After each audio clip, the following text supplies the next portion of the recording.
Till now we have planned, developed and managed extension program. Now we have to monitor and evaluate that extension program. What is monitoring and evaluation? How to perform them? We will discuss in this class. First of all, monitoring and evaluation, they both are not synonyms. They are different, but go together. Let's understand with one simple example. Suppose you are organizing a feast to your friends to make them happy and satisfied. All your friends gathered and having food. As a host, we have to observe the entire event.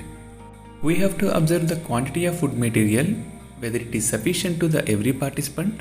We have to observe every participant is receiving good hospitality. We have to observe everything is going well or not, like that. This is called monitoring. Then what is evaluation? If you go and ask your friend, how is the feast? If they said the food is nice and we got satisfaction, then you meet your objective, that is making them happy and satisfied. This particular conversation here is evaluation. Evaluation of the feast. Comes to the perspective of extension program. In extension, monitoring is the process of analyzing progress of an ongoing project based on planning and predetermined indicators for achieving the objectives of the program. Monitoring is the keeping a watch on what is happening. Monitoring is at operational level, which involves collection of facts and analysis of the situation. It is a continuous process. In extension programs, it is usually done through surveys, baseline surveys, meetings, discussions, reporting, interviews, like that. Monitoring works on indicators, and these indicators may be qualitative indicators, quantitative indicators, impact indicators and process indicators. Let's see them in detail. First one is quantitative indicators.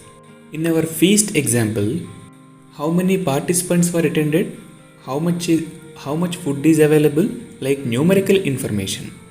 Here in extension program, number of farmers adopted drum seeder technology.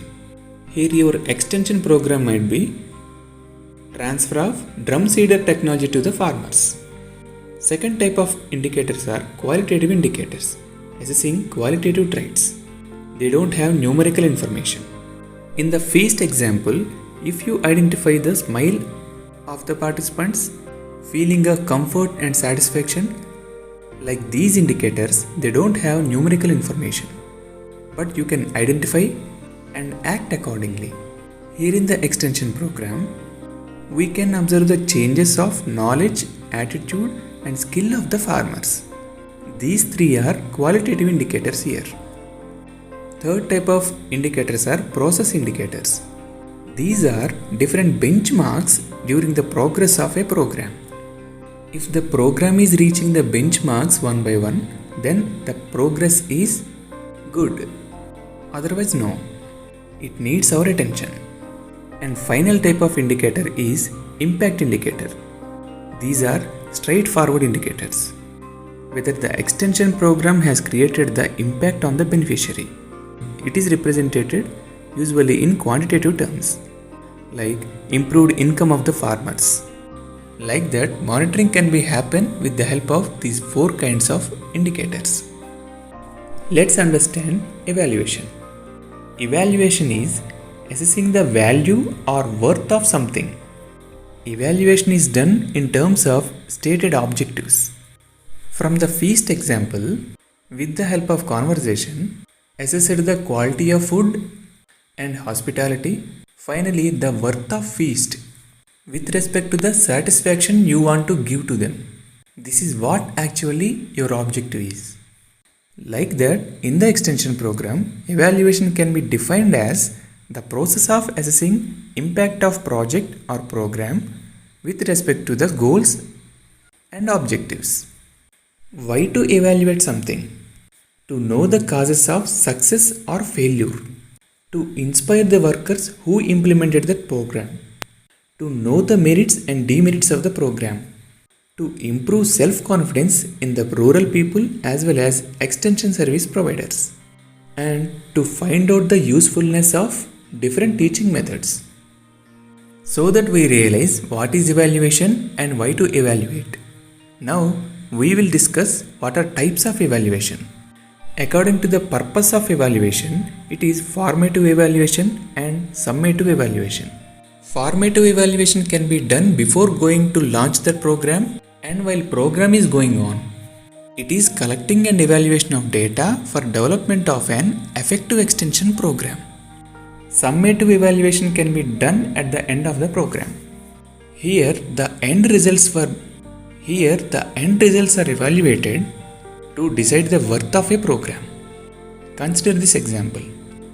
When the chef tastes the soup, it is formative evaluation. When the guest tastes the soup, it is summative evaluation. I hope you got the point. According to the stage of a program, it is ongoing or process evaluation and outcome evaluation.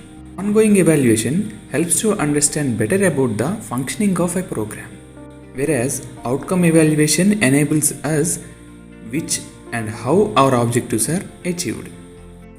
According to the Nature, there are 5 degrees of evaluation given by the Frucci during 1967.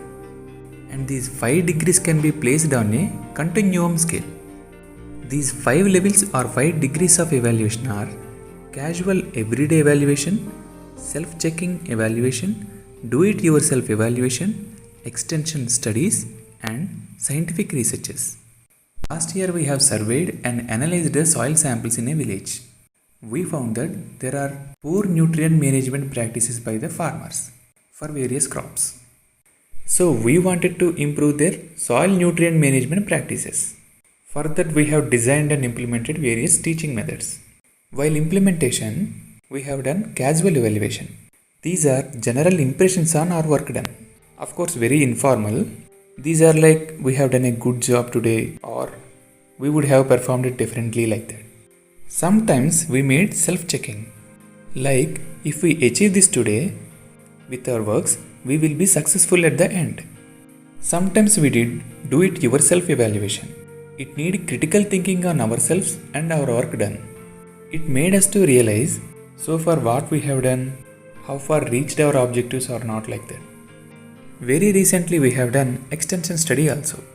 Again survey was conducted, asked farmers about their fertilizer management practices on various crops and compared with the last year data, and we got to know that there is an improvement. Last level of evaluation is scientific researches. This we have not done yet. If we want to do this, we have to test the soil samples again. If there is a change in the nutrient status as desired, our program is successful. So this is the ultimate degree of evaluation. According to source of evaluation, external and internal evaluations are there. If the evaluation done by the same implementing organization, it is internal evaluation. If both are different, that is external evaluation. Usually in extension programs, we aim to improve the knowledge, attitude, skill of the farmers. They will be tested with knowledge tests, skill tests, and attitude scales. We can find the importance of evaluation in knowledge enhancement, to identify best teaching methods, to bring satisfaction to the stakeholders, to locate strong and weak points in the program, to establish a benchmark. And it provides the information with whom we work. So far we knew about monitoring, evaluation and types of evaluation. Let's compare monitoring with evaluation. Monitoring is a regular and continuous process. Usually evaluation will be done at the end of the program. Monitoring is done as per planning and indicators in the planning, whereas evaluation done for the objectives. Monitoring focuses on the implementation of the project, whereas evaluation reviews the achievements, positives, negatives, etc. Monitoring usually done by the implementing agency. Evaluation can be internal and external. Best thing is external evaluation. So this is all about monitoring and evaluation. Thank you.